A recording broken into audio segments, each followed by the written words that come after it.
Pero syempre, bago po tayo dumako sa ating issue at mga may init na balita, narito po muna ang ating Food for the Soul and Food for the Spirit.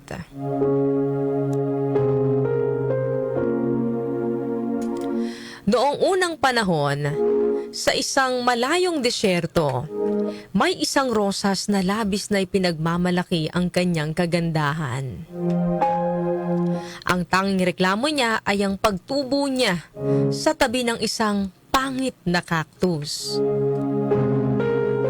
Araw-araw, nilalait at kinukutya ng maganda at mayabang na rosas ang cactus dahil sa itsura nito.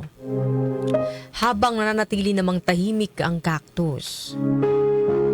Sinubukan ng ibang mga halaman na ipaintindi sa rosas na mali ang kanyang ginagawa, ngunit labis siyang nahumaling sa sarili niyang kagandahan. Dumating ang panahon ng tag-init at natuyo ang buong disyerto. Wala nang natirang patak ng tubig para sa mga halaman. Mabilis na nalanta ang rosas. Ang dating magaganda niyang tanulot ay natuyo at nawalan ng kulay.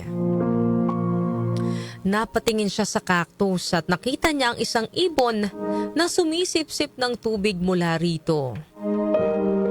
Bagaman nahihiya, humingi ng tulong ang rosas sa cactus kung maaari siyang makahingi ng kaunting tubig.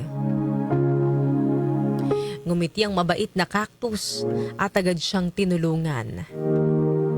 Sa ganoong paraan, pareho silang nakaligtas sa matinding tag-init bilang magkaibigan. Ano po ang aral na mapupulot po natin sa kwento natin ngayong umaga? Huwag tayong maging mapanghusga mga kanyusik, no? Ang tunay na kagandahan ay hindi po nasusukat sa panlabas na anyo, kundi sa kabutihan ng puso. Totoong may mga pagkakataon mga kanyusik, no, na agad nating nahuhusgahan ng isang tao batay sa kanyang panlabas na itsura. Minsan, hindi naman natin sinasadya, pero dahil likas sa tao na unang napapansin yung panlabas na anyo, no? Talaga namang yun yung una natin napapansin kasi yun yung unang nakikita ng ating mga mata. Pero sana, no, mga kanyusik, maghinay-hinay tayo sa pagbibigay ng komento tungkol sa isang tao. Lalo na kung hindi naman natin alam ang kanyang pinagdaraanan o kung ano ang tunay niyang pagkatao. Sabi niya mga kanyusik, no, looks can be deceiving.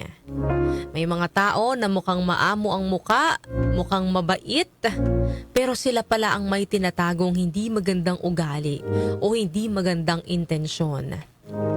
Sa kabilang banda naman, may mga taong tahimik lang, simple manamit, o hindi kaagad kapansin-pansin, o hindi kaya ay mukhang nakakatakot, pero sila pala yung may mabuting puso. Kaya mahalaga mga kanyusik, no, na huwag tayong basta-basta humusga, batay lang sa panlabas na anyo. Mas magandang kilalanin muna natin ang isang tao. Sabi nga mga kanyusik sa 1 Samuel verse 16 to 17, "The Lord does not look at the things people look at. People look at the outward appearance, but the Lord looks at the heart." Ang talatang ito mga kanyusik ay nagpapaalala sa atin na hindi ang panlabas ng kagandahan ang tunay na sukatan ng halaga ng isang tao. So tulad po ng cactus sa kwento, maaaring hindi siya maganda sa paningin ng iba, pero siya ang may mabuting puso at handang tumulong sa oras ng pangangailangan. Ang Diyos rin mga kanyusik, no, ay hindi tumitingin sa panlabas na anyo. Tinitingnan niya ang laman ng ating puso. Hindi mahalaga sa Kanya kung gaano tayo kaganda, kayaman o kaayos sa paningin ng iba. Mas mahalaga mas mahalaga sa Kanya, mga kanyusik, no, kung marunong tayong magmahal, tumulong, umunawa at maging mabuti sa ating kapwa. Yan po ang ating Food for the Soul and Food for the Spirit ngayong araw po ng Wednesday.